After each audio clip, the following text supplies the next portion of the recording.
시청자 여러분 안녕하십니까? 복지TV 뉴스입니다. 행정 업무의 문제를 지적하고 대안을 제시하는 행정사무감사가 전국적으로 실시되고 있는데요. 그 가운데 계속해서 거론되고 있는 장애인과 소외계층의 복지 사각지대 문제가 여실히 드러났습니다. 보도에 서정용 기자입니다. 서울 송파구에 거주하던 세 모녀가 동반 자살한 사건은 국민들의 자부심을 무너뜨렸습니다. 지하 세방에서 세 모녀는 질병을 앓고 있었고 수입도 없는 상태였습니다.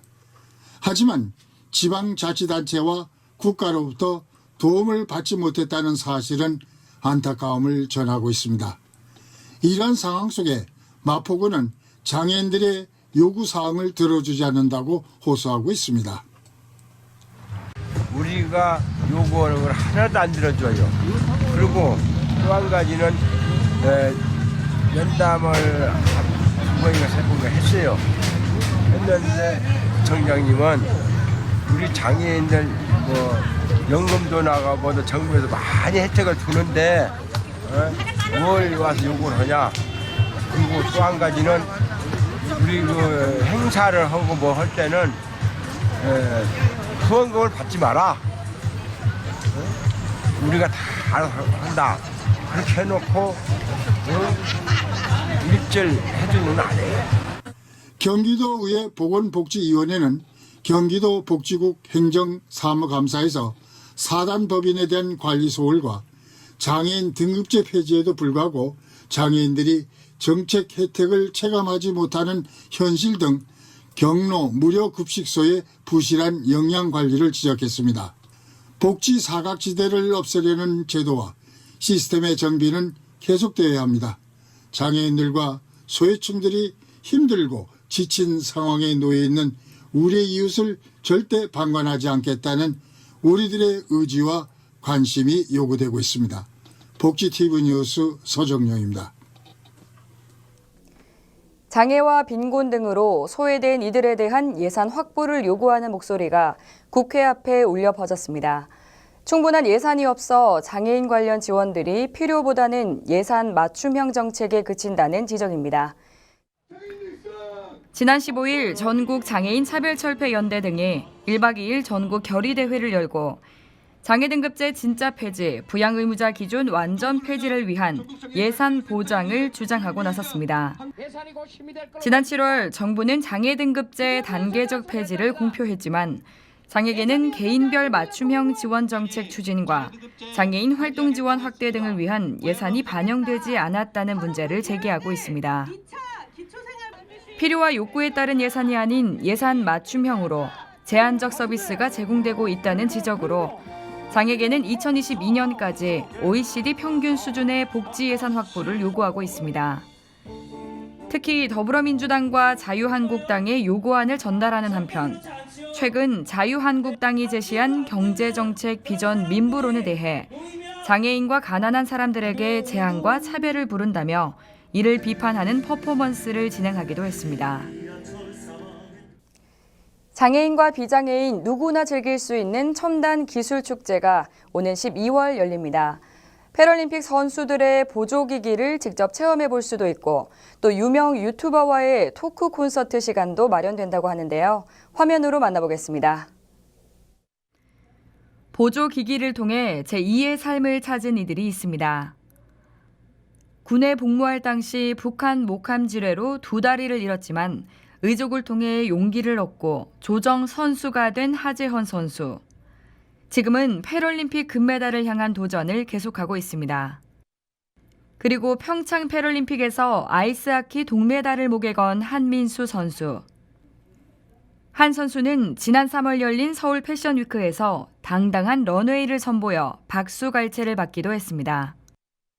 이들의 공통점은 바로 오토보 코리아에서 제작한 우수한 보조기기를 통해 자신들의 기량을 높였다는 점입니다.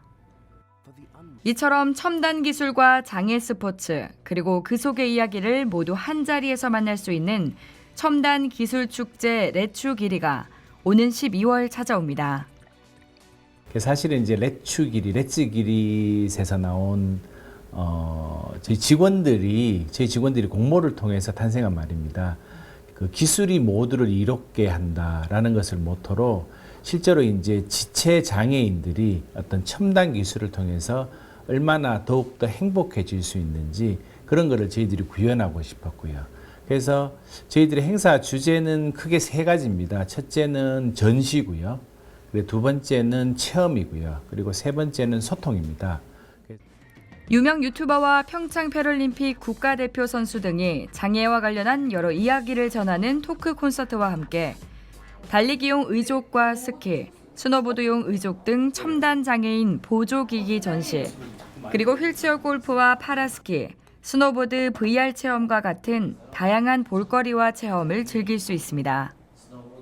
국내에는 최초로 아마 시도되는 행사일 것 같고요.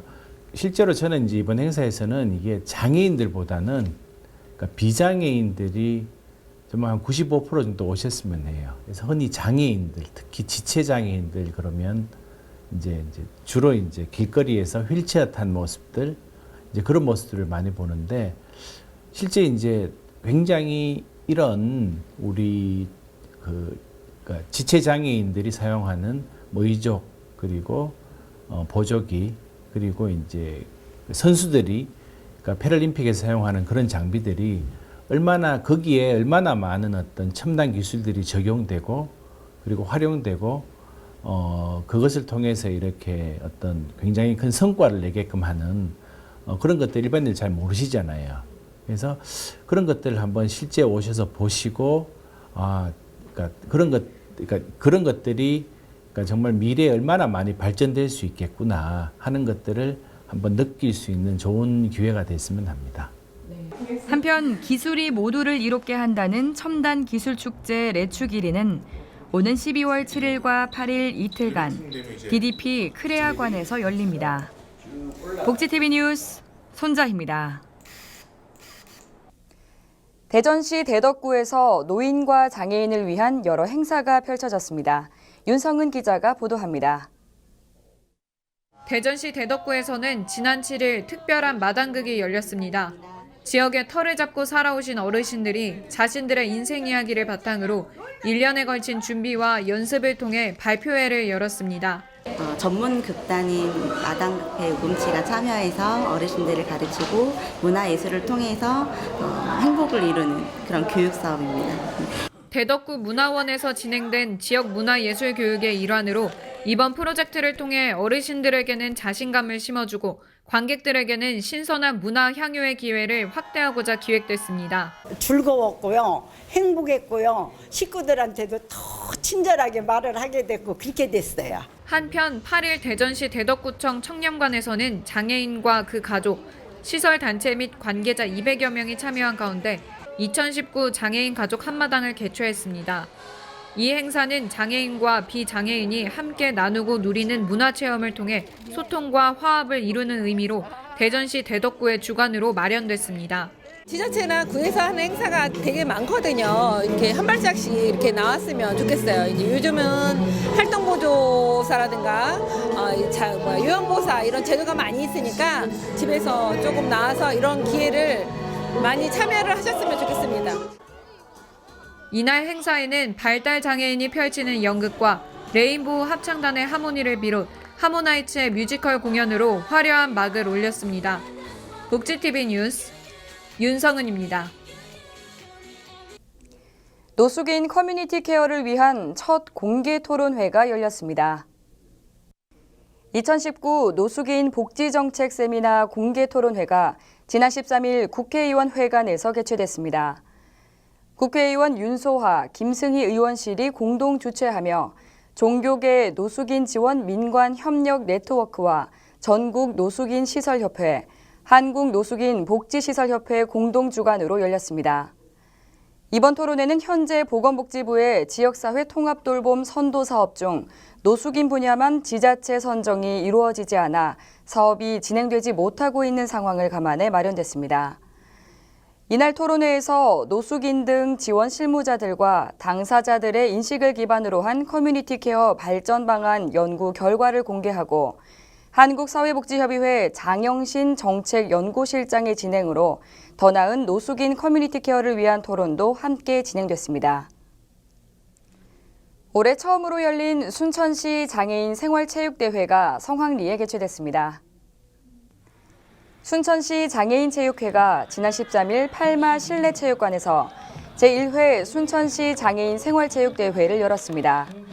순천 지역 장애인들이 참여한 가운데 올해 처음으로 열린 이번 대회는 배드민턴, 롬볼, 탁구, 바둑, 보치아 등 5개 정식 종목과 체험 종목 8개로 나눠 진행됐습니다.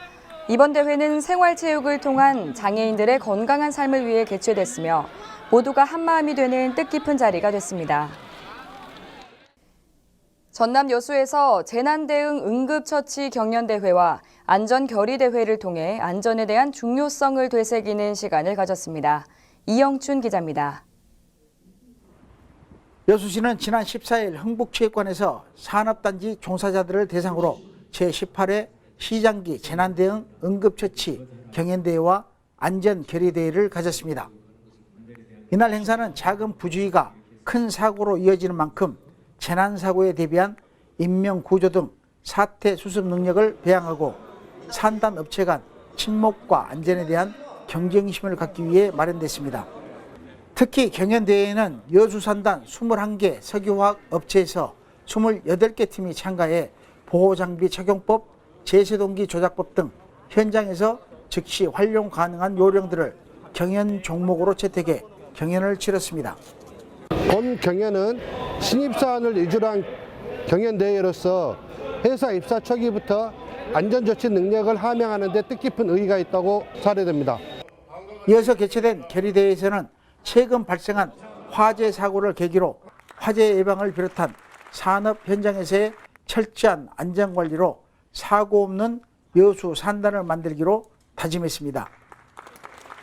산업체에서 발생하는 크고 작은 사고를 예방하고 재난에 신속하게 대응하기 위해 마련된 이번 대회를 통해 여수 시민과 여수 산단 근로자들의 안전복지가 향상되기를 기대해 봅니다. 복지TV 뉴스 이영춘입니다. 여수공업고등학교가 지역민들과 함께하는 축제를 통해 하나 되는 시간을 가졌습니다. 여수공업고등학교가 주최하고 총동문회가 후원하는 지역민과 함께하는 다체험 행복 페스티벌이 여수 거북선 공원에서 재학생과 지역민 등이 참여한 가운데 개최됐습니다.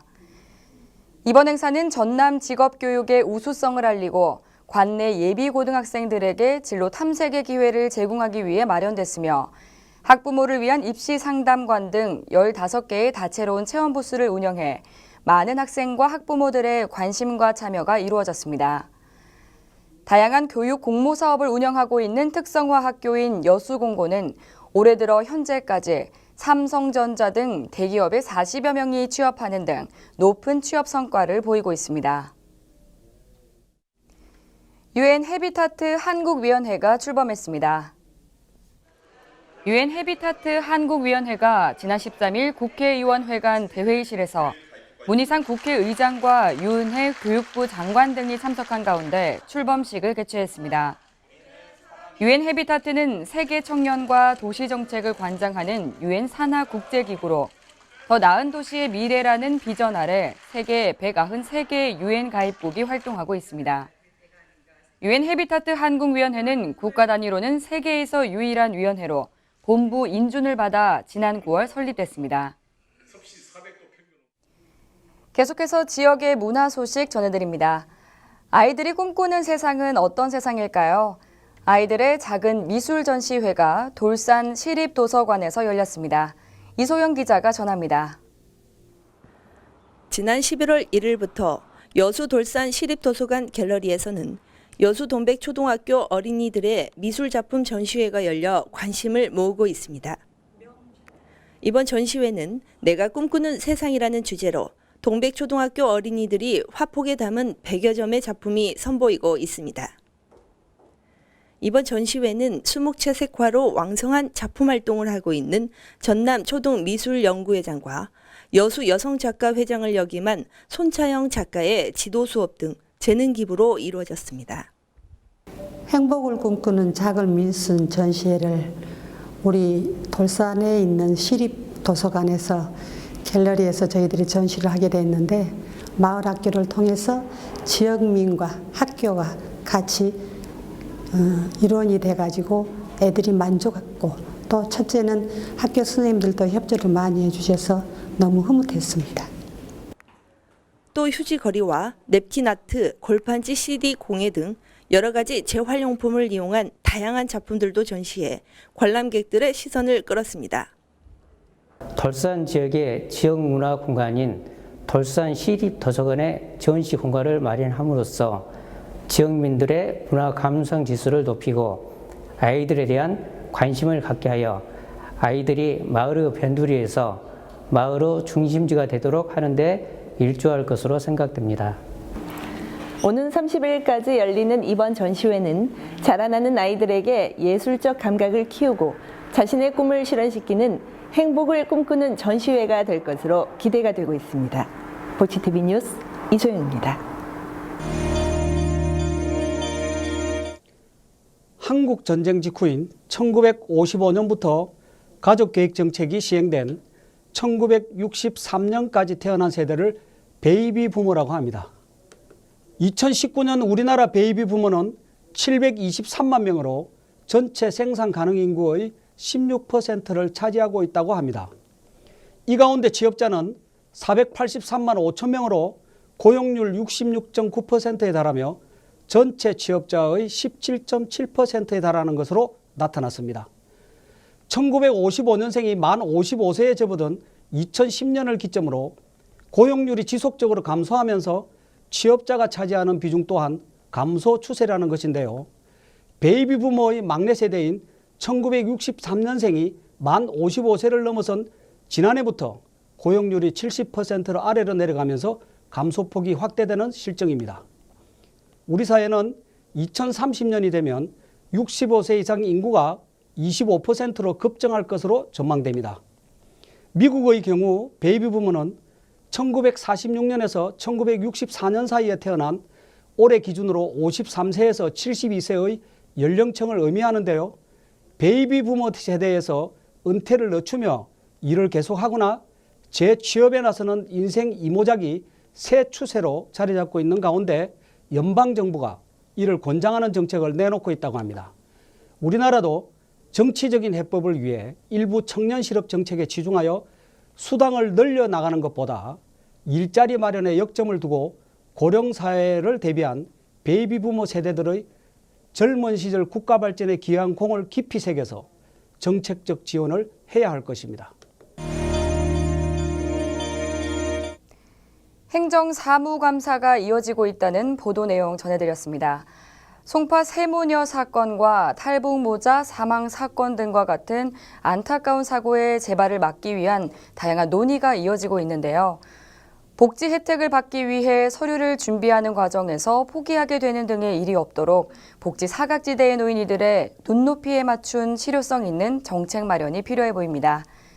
이상 보치TV 뉴스를 마칩니다. 시청해주신 여러분 고맙습니다. 우리 주변에서 일어나는 불공정한 사례부터 억울한 사연, 따뜻한 미담까지 장애인신문과 웰페어뉴스 홈페이지를 통해 보다 다양한 소식을 접할 수 있습니다. 시청자 여러분의 제보를 기다립니다. 웰페어뉴스 홈페이지 또는 전자우편, 전화번호 02-2655-9519로 많은 제보 바랍니다.